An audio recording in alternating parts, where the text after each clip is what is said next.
هێزی دژە تێرۆری کورد یەکێکە لە باشترین هێزە مەشق پێکراوەکان لە شەڕی دژی دەوڵەتی ئیسلامیدا.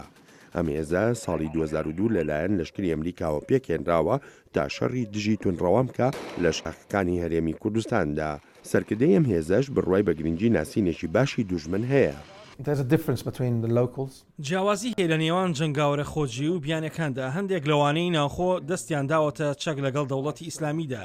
هیچ بژارەیەکیان نییە ناوچەکانیان داگیر کراوە و لە شەڕەکاندا بە ئاسانی خۆیان دەدەن بەدەستەوە. گیراوێکی زۆرمان هەن لەو جەنگاوەرە ناوخۆیانن خۆیان بە کوژ نادەن.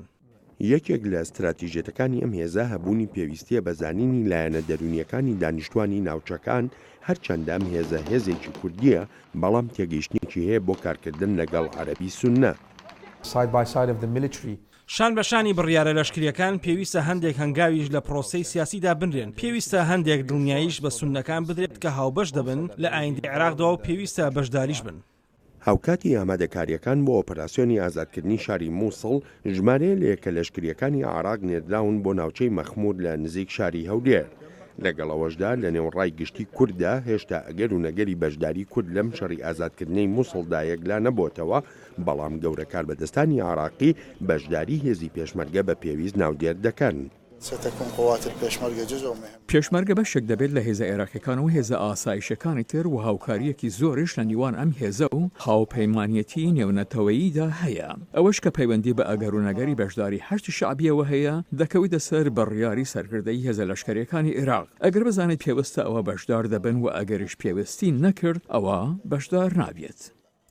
پێدەچێت نەخشە و پلانەکان بۆ ئۆپەراسیۆنی مووسڵ هەرتەنها لە ناوچە کوردنشینەکانەوە نەبێ. سەرکردە لەشکریەکانی عێراق دەڵێن ئازادکردنی شارۆچکەی هیت هەنگاوێکی سەرەکیە بۆ پێکەوە بەستنەوەی یەکە لەشکریەکان لە ڕۆژاوا و باکووری عێراقدا هاوکاتی ئۆپەراسیۆنی سەرەکی بۆ ئازادکردنی شاری مووسڵ لە دەستی دەوڵەتی ئیسلامی. هێزی دژە تیرۆری عێراق شارۆچکەی هیتی لە دەستی تونڕەوان ئازاد کرد و ئێستاش هێزەکانمان بە سەرانسەری شارۆچکەکەدا بڵاو بوونەتەوە.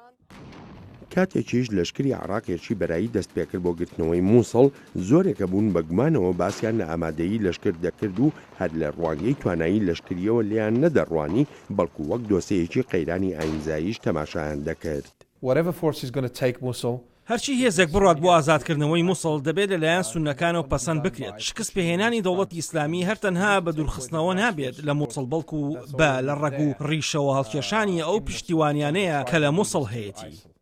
هێزە عێراقیەکان و هێزە کوردیەکانیش هاوڕان کە بەبێ کۆمەکی هێزی ئاسمانی هاوپەیمانێتی نێونەتەوەیی بە سەرکردایەتی ئەمریکا ئۆپەراسیۆنەکانیان سەرکەوتوو نابن و دەشزانن هەنگاوی تریش پێویستن شان بەشانی بەکارهێنانی هێزە چەکداریەکانیان بۆ شکست پێهێنانی دەوڵەتی ئیسلامی.